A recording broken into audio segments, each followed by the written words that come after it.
Bonjour à tous, merci en tout cas d'être là pour cet événement. Alors comme Caroline vient de nous l'expliquer, donc nous l'idée un petit peu de cette intervention, c'était de vous présenter ce qui remontait un petit peu du travail qu'on fait aux archives, donc aux archives de Mâcon, ce sont les archives départementales, puisque la prison dépend du département, ce qu'on a réussi à faire remonter sur l'histoire des femmes de la prison d'Autun. Alors ce qui est un peu déjà étonnant pour commencer sur cette histoire, c'est que on nous a toujours présenté dans la version officielle de cette prison que c'était une prison d'hommes. Et le récit officiel et ce qui était présenté par les acteurs municipaux était que voilà, il y avait que des hommes dans cette prison. Et en fait, on va essayer de comprendre pourquoi d'ailleurs, alors que cette prison a toujours été un espace partagé entre les hommes et les femmes. On va essayer de comprendre pourquoi est-ce que cette mémoire des femmes n'était plus restée du tout. Et alors, pour vous expliquer un peu brièvement, du coup, les archives de la prison, à quoi est-ce qu'on a affaire?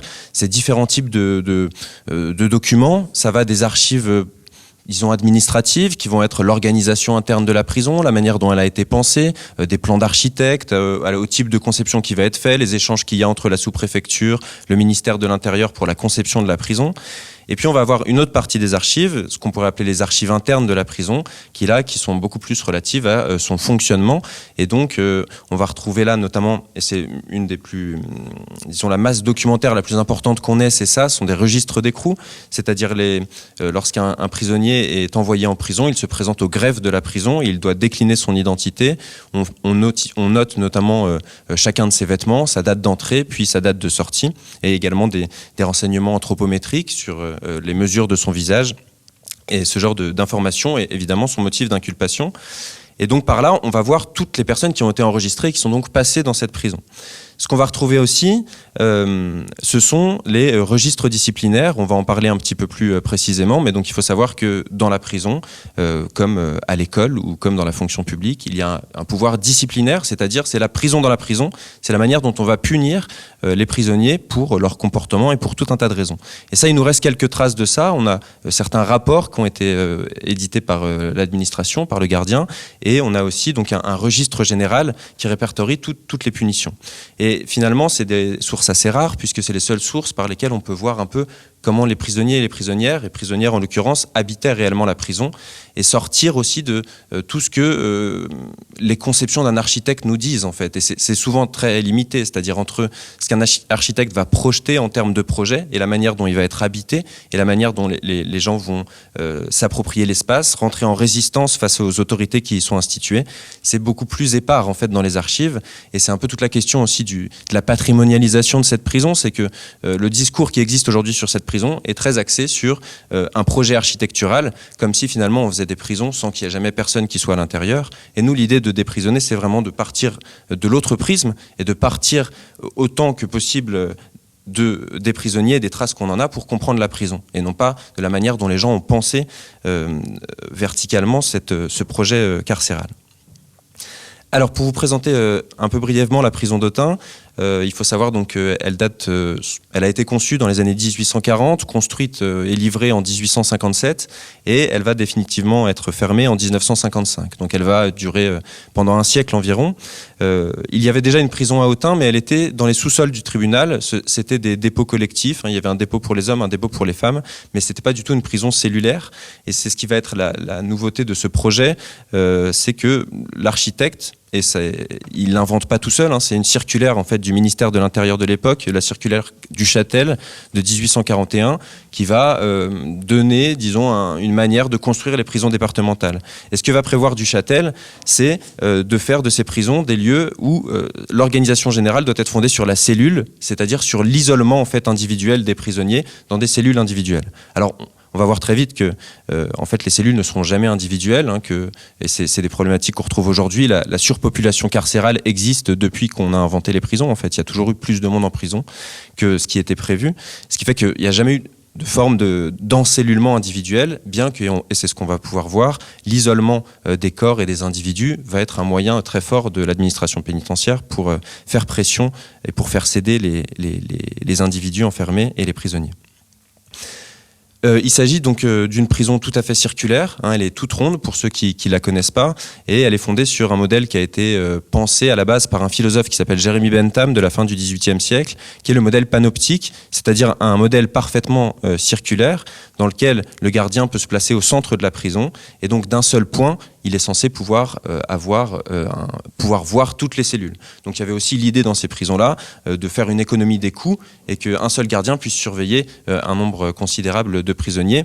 Et puis il y avait aussi cette idée que comme tout le monde se voit en permanence, qu'il y ait aussi un autocontrôle des prisonniers eux-mêmes en se sentant surveillés tout le temps. Alors, il s'agit d'une maison d'arrêt. Une maison d'arrêt, c'est donc pour des courtes peines. En fait, vous avez différents types de prisonniers dans une maison d'arrêt. Elle dépend donc du département. Vous avez les prévenus déjà, ceux qui sont donc interpellés et qui attendent leur jugement. Ils vont donc, dans l'attente de leur jugement, parfois rester enfermés et parfois plusieurs mois. Il y avait aussi les courtes peines, donc les gens qui vont être condamnés à des peines théoriquement de moins d'1 an. En réalité, on voit que dans la prison, il y a des peines qui vont aller jusqu'à 2 ou 3 ans. Et puis certaines personnes qui ont eu des peines plus longues vont demander parfois à être transférées à la prison d'Autun pour être plus proches de leur famille. Parfois, ça va être refusé, parfois accepté. Mais donc, il y a aussi des prisonniers qui restent un petit peu plus longtemps. Il y a ce qu'on appelle les passagers, c'est-à-dire tous les prisonniers qui vont être transférés d'une prison à une autre et qui vont passer par là. Vous trouverez également des détenus militaires et ce qu'on a appelé les détiers, puisqu'avant, quand vous étiez, et toujours maintenant, quand vous avez une dette que vous n'avez pas pu rembourser, on vous emprisonne en fait en forfait jour, c'est-à-dire pour rembourser votre dette, vous allez faire un certain nombre de jours de prison. Alors si on repart quand même de cette histoire du projet architectural de cette prison, ce qui est complètement étonnant, mais en fait pas tant du point de vue de l'époque, c'est que le mot femme n'apparaît à aucun moment. C'est-à-dire que l'ancienne prison, il y avait bien des quartiers séparés entre les hommes et les femmes. Dans ce nouveau projet de prison, la femme n'existe pas. C'est-à-dire elle rentre absolument pas dans la réflexion de l'architecte, alors qu'on sait très bien que des femmes seront enfermées dans cette prison. Et je pense que c'est pour ça qu'on a dit très longtemps qu'il s'agissait d'une prison d'hommes, parce que la prison n'a pas été pensée comme une prison d'hommes et de femmes. Et pourtant, on voit bien qu'ils ont toujours cohabité dans cet espace, bien qu'on ait essayé de séparer au maximum ces deux populations, entre guillemets, bien sûr. Mais cette absence de la question des femmes dans le projet architectural, il est complètement révélateur en fait d'une absence générale qu'on retrouve au XIXe siècle et en fait qu'on retrouve jusqu'à aujourd'hui de réflexion spécifique sur la question des femmes détenues. Et ce qui est étonnant, c'est que, et ça c'est quelque chose qu'une historienne qui s'appelle Michèle Perrault avait bien analysé, c'est que toutes les doctrines pénitentiaires ne vont jamais penser la femme comme ils ont pensé l'homme, comment réhabiliter l'homme par la prison, mais en fait la femme, ça va toujours être la femme de quelqu'un. On va penser la femme comme étant la femme du prisonnier. Et donc comment éloigner notamment la femme d'un prisonnier, c'est aussi participer à alourdir la peine. Et donc la séparation entre des époux, la séparation du détenu et de sa compagne vont être donc des formes de peine supplémentaires. Excuse-moi Théophile, est-ce que tu peux juste reprendre à partir de doctrine pénitentiaire pour nous expliquer ce que ça veut dire ? Oui, bien sûr. Doctrine pénitentiaire, j'utilise ce terme-là parce que, en fait, avant la Révolution française, disons, et le 19e siècle, on pensait pas vraiment... Enfin, comment dire, on enfermait les gens, mais c'était pas systématique dans un système judiciaire qui posait un rapport de correspondance entre des délits qui seraient ou auraient été effectués et des peines. Mais on va penser la prison, non pas simplement pour priver les gens de leur liberté, mais avec tout un tas de théories plus ou moins scabreuses où on va essayer de réhabiliter les prisonniers. Se dire qu'on va essayer de réhabiliter moralement les prisonniers et que la prison rende les gens meilleurs. En gros, c'était ça l'idée. Et donc, c'était avec cette idée très surprenante qu'on va désocialiser les gens, on va les enfermer pour leur apprendre à vivre en société, en gros, dans leur réflexion. Donc quand je parle de doctrine pénitentiaire, c'est tous ces espèces de scientifiques de l'époque qui sont proches du ministère de l'Intérieur ou du ministère de la Justice, qui vont essayer de penser une technologie, une manière de penser l'enfermement, et donc ils vont écrire tout un tas de réflexions là-dessus. Et du coup, on se rend compte, et donc c'est dans ce cadre-là, dans toutes ces réflexions qui sont menées sur un siècle, qu'en fait, voilà, la femme, elle aura toujours, comme l'homme, sera toujours enfermée en prison, mais ne sera jamais l'objet de réflexions particulières. Alors, la femme, elle apparaît aussi d'une autre manière dans ses réflexions, même si la femme détenue n'existe pas comme sujet en tant que tel dans ces théories, elle va quand même apparaître comme une source de désordre, c'est-à-dire que l'éloignement et la séparation des sexes en prison, et ça, il y a une sociologue qui s'appelle Mélodie Renvoisé, qu'on a voulu inviter, qui a finalement pas pu venir, mais qui l'explique très très bien, c'est comment est-ce que la séparation des hommes et des femmes en prison n'a jamais été pensée comme une manière, par exemple, ça aurait pu être de protéger les femmes de formes de violence masculine qu'elles auraient à subir dans ces espaces fermés, mais ça a toujours été au contraire de protéger les hommes de la luxure que représentaient les femmes, du danger, du désordre public que la femme représente en elle-même. Et en fait, c'est l'idée que voilà, la femme est porteuse de vices, hein, c'est une vieille idée chrétienne hein, dont ils n'arrivent pas à se séparer, quoi. Et donc, cette séparation des sexes va toujours être pensée comme un moyen de préservation des mœurs et un moyen donc de préserver la décence dans les prisons, et avec en sous-texte, bien sûr, que c'est la femme qui est responsable hein, de l'indécence ou de mauvaises mœurs qui seraient en prison. Donc voilà, c'est vraiment on pense cette séparation comme une mesure d'ordre public, de protection des mœurs. Cette séparation des sexes, elle amène à quelque chose quand même. Alors il faut savoir qu'entre les prisons de longue peine et les prisons de courte peine, on retrouve des situations assez différentes. La plupart des prisons de longue peine, dans les centrales donc, souvent on a des centrales pour femmes.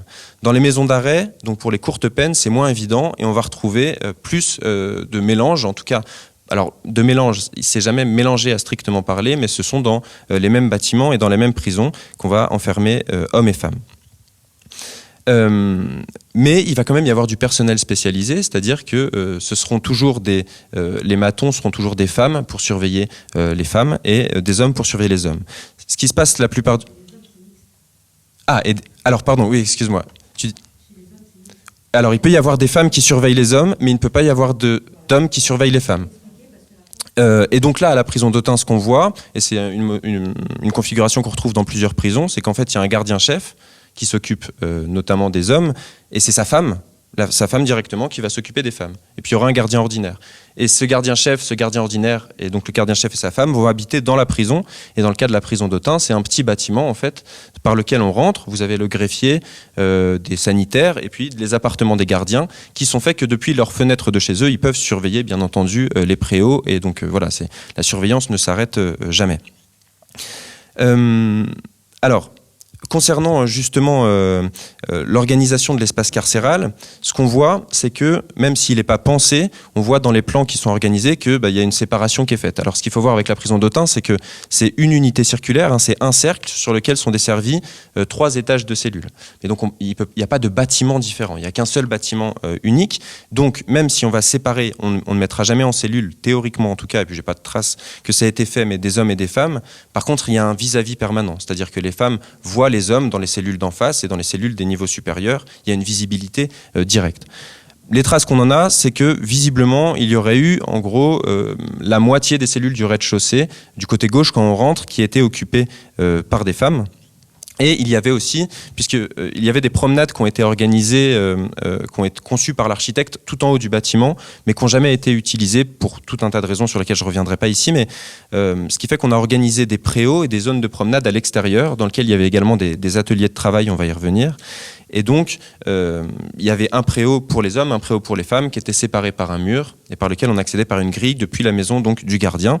Et donc des ateliers également pour les hommes et des ateliers pour les femmes, avec une répartition aussi genrée du travail, puisque on faisait faire aux hommes des travaux plus manuels du type réparation et confection de parapluies, notamment les parapluies Nera, hein, qu'on connaît un petit peu à Autun, puisque c'est une grosse industrie autunoise, et puis des souliers aussi. Et alors chez les femmes, ça va être la blanchisserie, le lavoir, le ménage. Voilà, rien de malheureusement très étonnant. Alors, cette question du fait que l'architecte n'ait jamais pensé la place des femmes, ça va avoir des conséquences directes et évidentes, notamment parce qu'il y a certaines spécificités dans la vie des femmes et des femmes enfermées, bien évidemment. Et une des conséquences directes, c'est par exemple, il n'y aura pas de nurserie. C'est-à-dire qu'on va penser à aucun moment un espace qui puisse accueillir des femmes et leurs enfants en bas âge notamment. Il faut savoir qu'à l'époque, au 19e siècle en tout cas, vos enfants étaient enfermés avec vous jusqu'à l'âge, alors aujourd'hui c'est 18 mois c'est ça. À l'époque, c'était jusqu'à l'âge de 4 ans. Et donc, on peut retrouver en fait dans les registres d'enfants en bas âge des femmes qui vont être avec, j'ai un exemple de femmes qui avec 3 de ses enfants, qui ont 1, 2 et 4 ans. dans une cellule, mais qui n'est pas une nurserie, qui est une cellule commune, une cellule de quelques mètres carrés. Donc voilà, c'est des conditions évidemment complètement déplorables pour ce cadre familial, et donc c'est pas du tout pensé, mais la réalité fait que ça existe quand même. Alors, ce qu'on aimerait, ce sur quoi je voulais revenir un petit peu, c'est aussi de comprendre à travers les archives qui sont ces femmes qui ont pu être enfermées à Autun.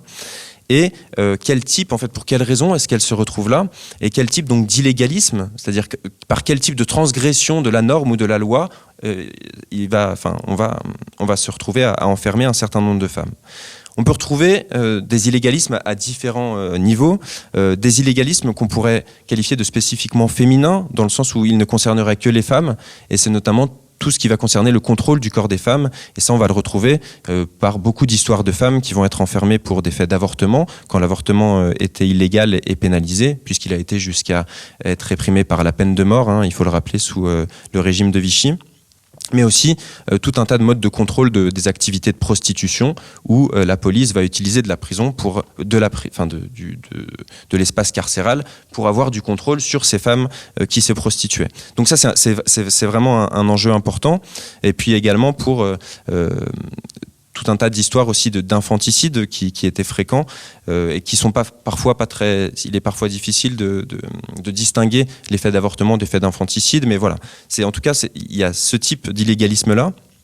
Et il y a aussi des formes de répression qui vont toucher les femmes, non pas simplement parce qu'elles sont femmes, mais parce qu'elles appartiennent à des populations qui vont être particulièrement réprimées et qui vont se retrouver enfermées. Et c'est notamment les condamnations qui vont être faites pour mendicité, donc pour les personnes les plus pauvres sans domicile, pour vagabondage également, ou pour des vols de nécessité. Il faut se rendre compte que ces trois délits, puisque c'était des délits à l'époque, au regard des registres d'écrou qu'on a pu voir de manière générale, c'est-à-dire vol de nécessité, mendicité et vagabondage, c'est-à-dire pour le dire simplement les formes de contrôle des pauvres, correspond à peu près 85% de la population carcérale de cette prison.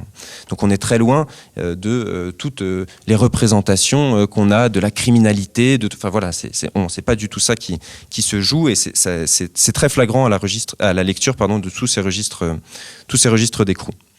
On peut donc voir qu'il y a ces deux fonctions en fait, qu'on va retrouver de l'enfermement dans l'histoire de cette prison, c'est-à-dire à la fois comment on va contrôler le corps des femmes, aussi pour des enjeux de natalité, c'est-à-dire comment on considère que le corps des femmes, dans un sens, doit appartenir à l'État et à la société, et donc que la production d'enfants doit être régulée et que la prison va servir en fait à punir les illégalismes par rapport à des formes de reprise de contrôle de son corps par les femmes, mais aussi, et on le voit, par une mise au travail des corps, c'est-à-dire que contrôler la pauvreté, le vagabondage, la mendicité, c'est aussi utiliser la prison pour remettre les gens au travail, et ça va être tout l'intérêt pour l'administration pénitentiaire d'organiser des ateliers de travail dans les prisons, c'est qu'il y a vraiment l'idée de faire de ces corps des corps productifs.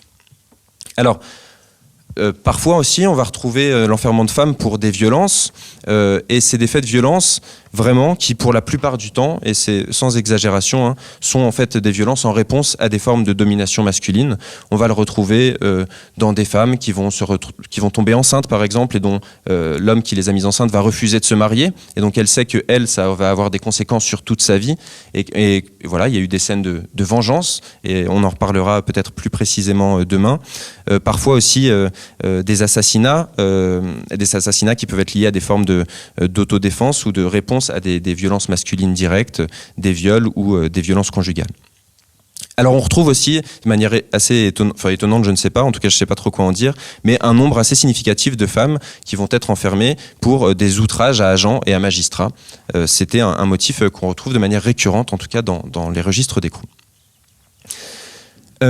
Ce qu'on peut voir en tout cas du coup de manière générale, un peu à la lecture de tout ça, c'est comment cette prison, la prison en général, et dans ce cas particulier de la prison d'Autun, va agir comme un lieu en fait de régulation d'une société inégalitaire, et comment elle va participer à maintenir ces inégalités, à contrôler le corps social pour que ces inégalités soient rendues non pas supportables, mais qu'elles ne créent pas trop de désordre dans la société.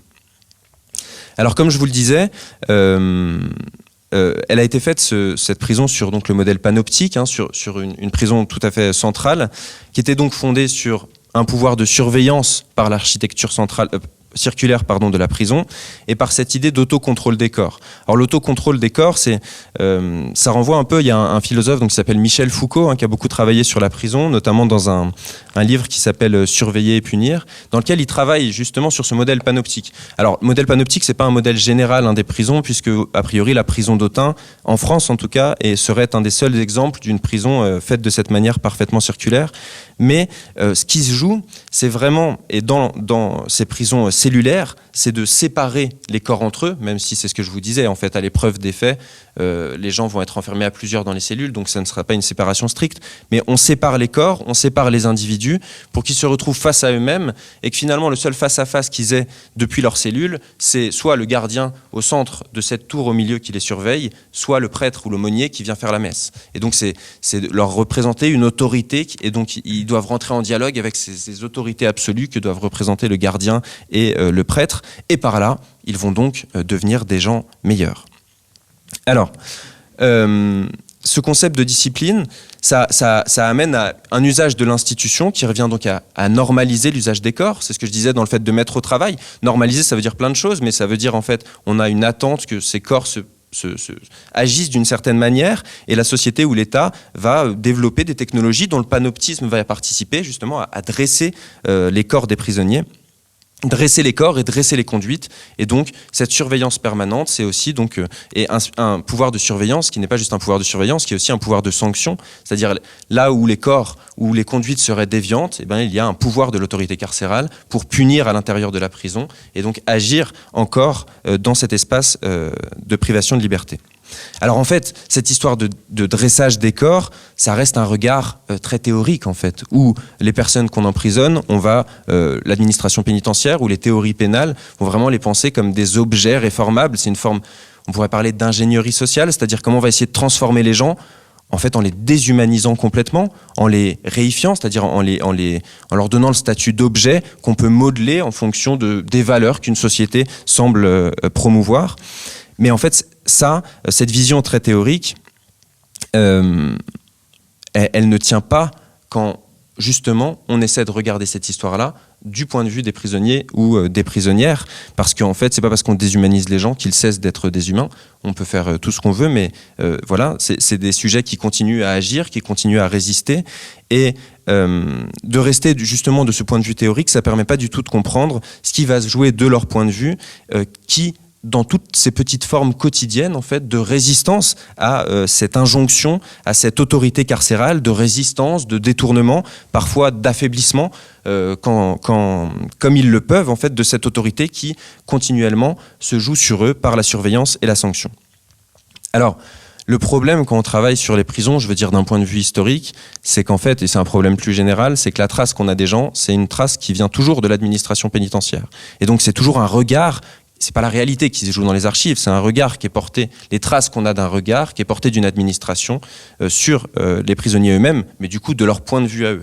Et donc il est très difficile d'avoir cette histoire-là du point de vue de ceux qui ont subi en fait ces institutions à l'époque, bien évidemment. Aujourd'hui, et c'est aussi l'objet de cette journée, cette parole peut sortir.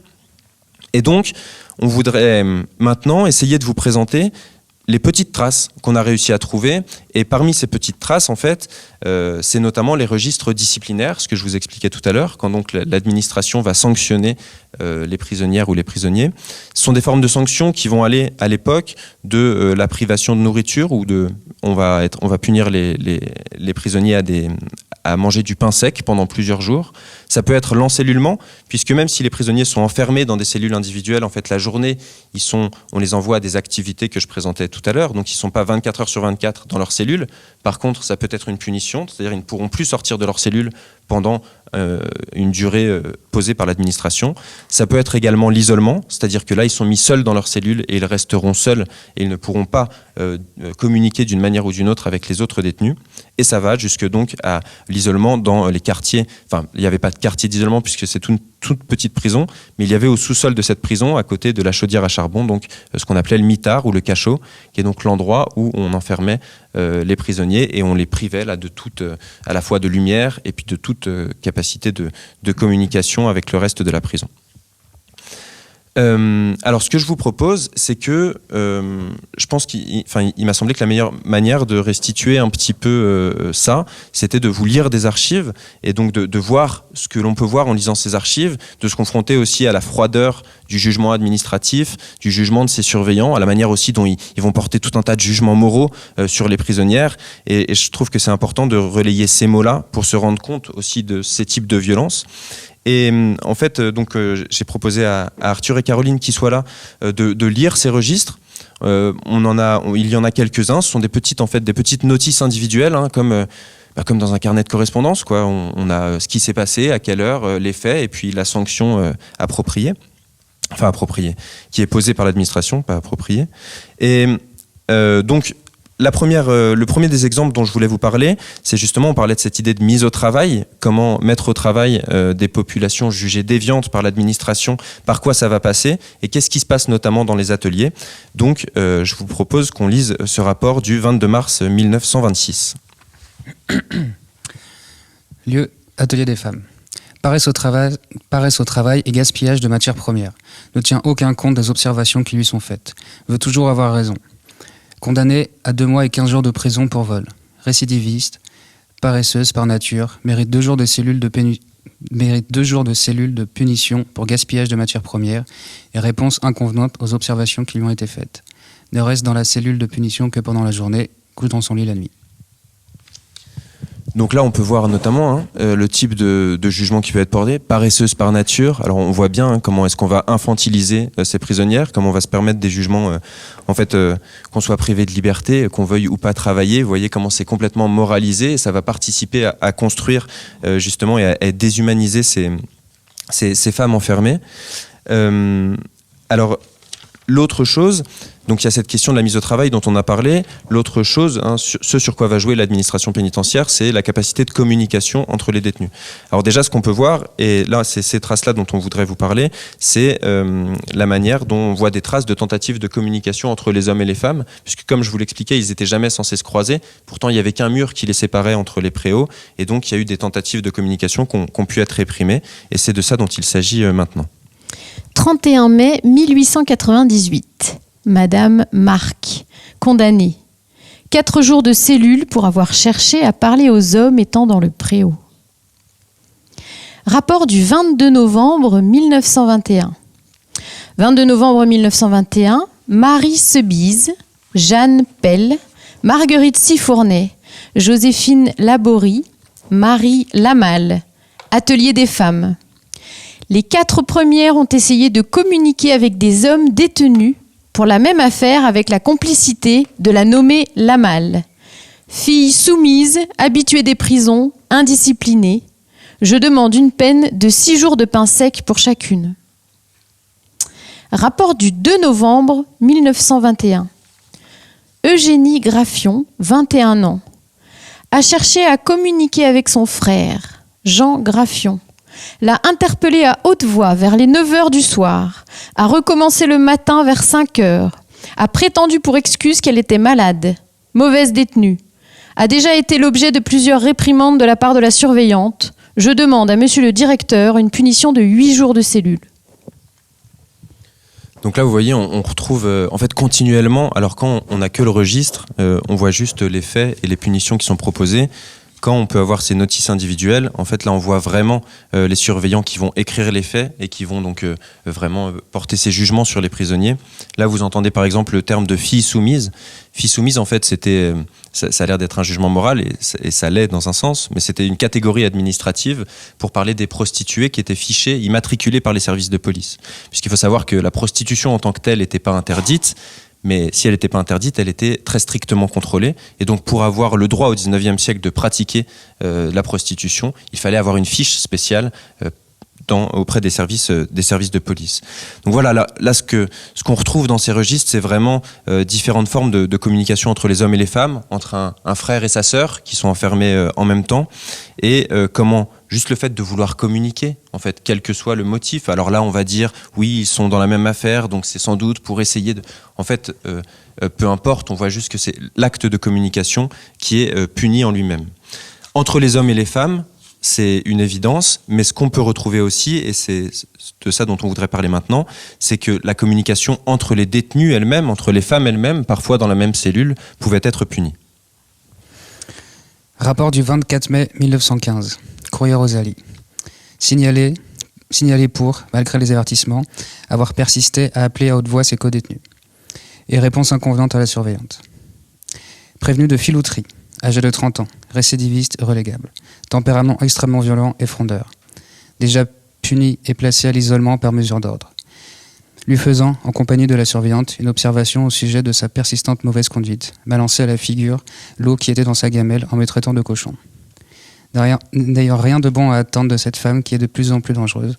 Je demande une punition de 15 jours de cellule, de punition à subir dans une cellule ordinaire, n'ayant qu'un cachot qui est occupé. 5 septembre 1887. Renaud Dominique. Ambroise Marie, prévenu. Isolement nouvel ordre. On communiquait par billet en déchirant les feuilles des livres confiés par les gardiens et pour avoir dansé dans le préau.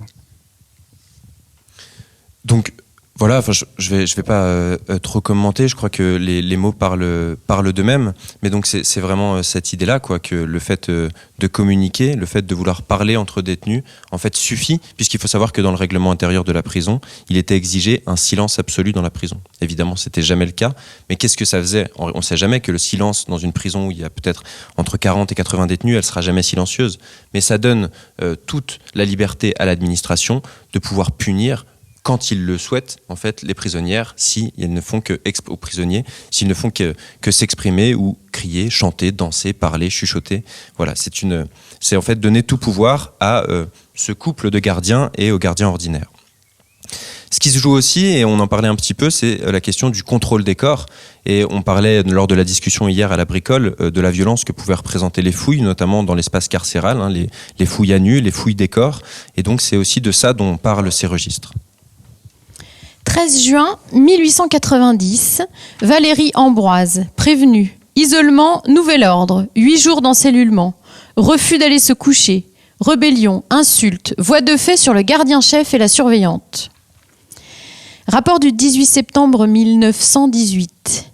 Signalé pour s'être refusé catégoriquement de se laisser fouiller et réponse avec menace à la suite de mes observations au sujet de cette opération. Punition de 2 jours de cellule avec les vivres en remplacement du pain diminué. 33 ans. Pensionnaire de la maison de tolérance du Creusot. Écroué pour 2 jours de police. Et alors enfin, les derniers exemples qu'on voulait donner, c'est de manière générale comment la punition va agir pour faire taire les hommes et les femmes et pour faire taire ces femmes. Et donc, on parlait de la communication, mais en fait, c'est même pas simplement la communication. On voit que c'est l'oralité elle-même, c'est-à-dire le fait d'utiliser sa voix pour s'exprimer, même si ce n'est adressé à personne, va pouvoir être puni. 19 septembre 1900. Mesdames Germanin et Macharon, prévenus. 6 jours de cellule. Chants, cris et tapage au chauffoir. 13 août 1897. Chaillet Francine, prévenue, 4 jours de cellule. Élément Valérie, prévenue, 8 jours de cellule. Pour cris la nuit dans leur cellule. 18 mai 1897. Une inconnue, prévenue, 8 jours de cellule pour cris dans le chauffoir. 8 avril 1889. Ambroise Valérie, prévenue. Isolement nouvel ordre. Chants et cris dans le chauffoir et incongruité.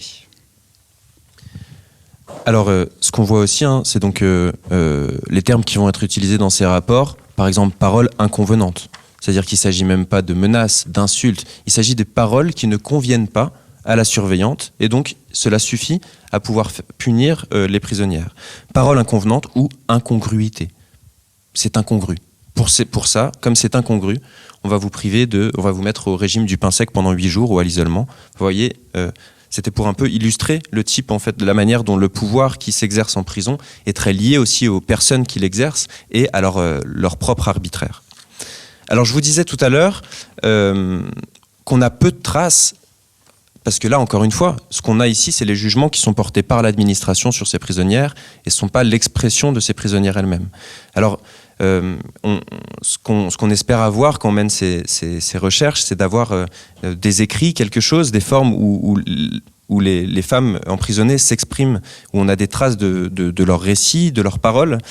On peut le retrouver sur les graffitis. Alors il est extrêmement difficile sur les graffitis qu'on a pu retrouver de la prison d'Autun de savoir s'il s'agissait d'hommes ou de femmes, mais a priori certains noms de femmes sont gravés sur les murs, mais on ne peut pas savoir si c'est les femmes qui étaient enfermées ou si c'est les hommes qui pensaient à des femmes.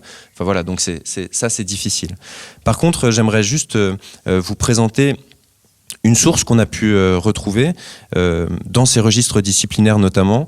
Ce sont des poèmes qui ont été écrits par une prisonnière qui a été emprisonnée en 1874, une femme donc, qui s'appelait Jeanne Buchillot, qui venait d'être expulsée d'Algérie pour des propos politiques qu'elle aurait tenus devant le gouverneur général de l'époque. Elle est donc condamnée pour ses propos, ses cris séditieux comme on les appelait. Elle va être envoyée dans sa région d'origine à Autun. Et je vais vous passer les détails de ce qui se passe, mais en tout cas, il va y avoir une correspondance entre un prisonnier et cette prisonnière au sein de la prison. Et cette correspondance, à un moment donné, va être récupérée par l'administration pénitentiaire.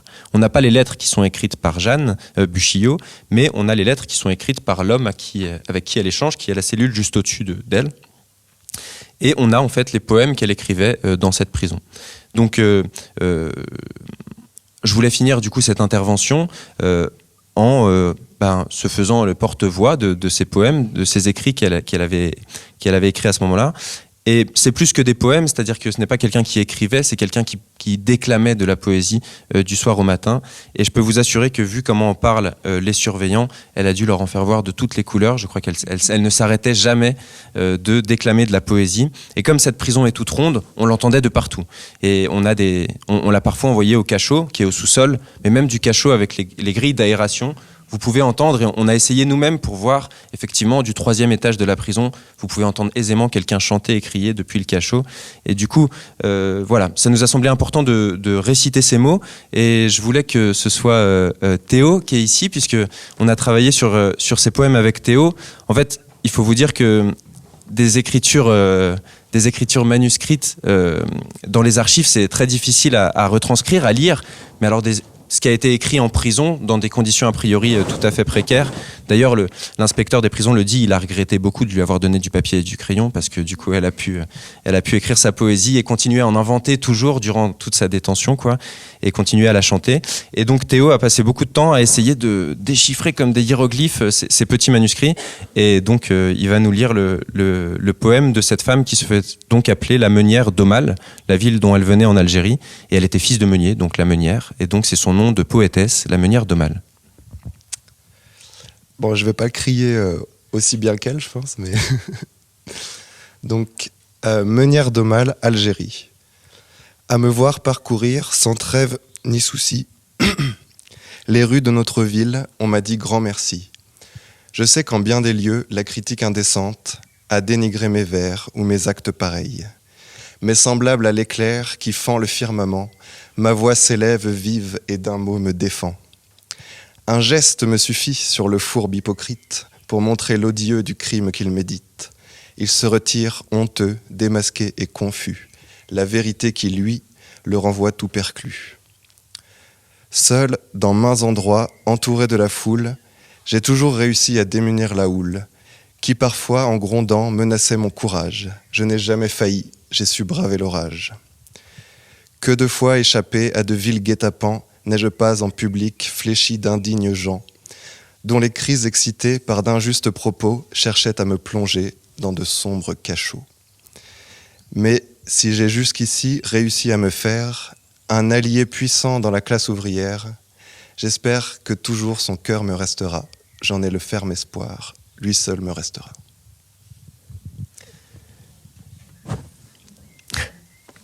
Difficile de parler après Jeanne et la meunière, mais simplement pour finir, je crois que ces quelques vers, quand elle dit « Mais semblable à l'éclair qui fend le firmament, ma voix s'élève vive et d'un mot me défend », je trouvais que ça résumait tout à fait cet espace où justement on veut isoler et contrôler, et comment dans cet espace-là, finalement, et j'utiliserai les mots de Jean-Pierre qu'il a prononcés tout à l'heure dans la prison pour conclure cette phrase, c'est qu'ils peuvent toujours contraindre les corps et les enfermer, mais jamais ils ne pourront empêcher les mots de traverser les murs. Et je crois que voilà, c'était une manière de finir un peu cette histoire des femmes emprisonnées à Autun.